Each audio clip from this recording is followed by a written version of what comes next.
We begin in our nation's capital, where recently myself and Mark Wildman were given the chance to join a select group of Georgia's young farmers as they made the annual trip to Washington, D.C.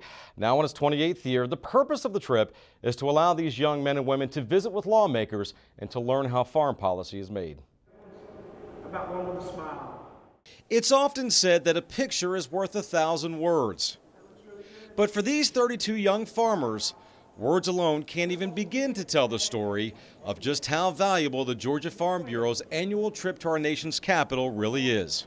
For a lot of them, it may be their first time to Washington, D.C., and certainly for many of them, it's their first kind of business trip to Washington, D.C. So not only is it useful from our perspective of the Farm Bureau Federation to have our grassroots members bringing our message to the Hill, I think they also gain a lot in return in terms of seeing how the process works. It gives them an experience of what Farm Bureau is, the importance of it, and then brings them to Washington, lets them see what happens up here, puts not just a face with a name, but also an action with a name.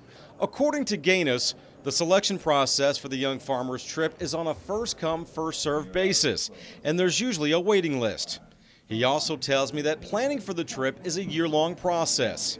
There's flight arrangements to be made, hotel reservations, meetings with congressmen, and arguably everyone's favorite part of the trip, the guided tour of Washington, D.C. Fortunately, right now we have some folks that are on the trip and involved in the Young Farmer Program that have had experiences here before. And that mentorship, leadership has really helped as far as getting to see Washington, getting to know a few things that instead of just your nickel and dime tour, you get a couple of, I'm not going to say inside views, but there is a little bit more information there. Now, as an added bonus, this year's trip to Washington featured something rarely seen, if ever, on previous young farmer trips. A good old-fashioned northeast snowstorm. Now, despite the blustery conditions, not to mention the shutdown of government offices, both Georgia senators as well as a handful of congressmen braved the elements and shared their expertise with our future agricultural leaders. When you pick a group of the leadership of these young farmers around the state and bring them to D.C., let them have the opportunity to see how policymakers operate, it's going to pay dividends for years to come because unfortunately or fortunately, whichever way you look at it, Washington's always going to play a role on the farm. Always interesting to see the names that are recognized from either southeast Georgia or middle Georgia somewhere. And these are their children. These are the next leaders of the Georgia Farm Bureau. I remember my first involvement in Farm Bureau was our young farmer trip to Washington. I was chosen by county to come, and it made a huge impression on me that, you know, this is really something that I should be interested in. And, you know, I go back to that same original stories about my dad telling me, you know, you can control what goes on inside the fence rows of your farm, but you can't make a difference in your community and your world until you get outside those fence rows.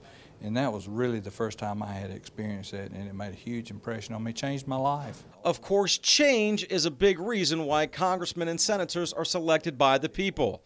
After meeting with the young farmers, their hope is that the group leaves with the understanding that they're doing everything possible to advocate on behalf of the Farm Bureau and farmers in Georgia. However, in order to make regulations fair and to keep them from being oppressive, Congress needs the input from young farmers themselves.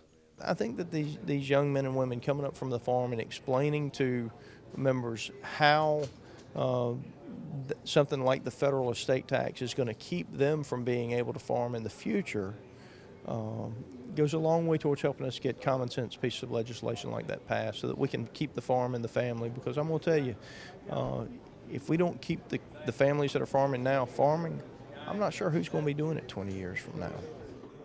Well, our thanks to all the congressmen as well as Senators Chambliss and Isaacson for taking the time and meeting with the young farmers this year.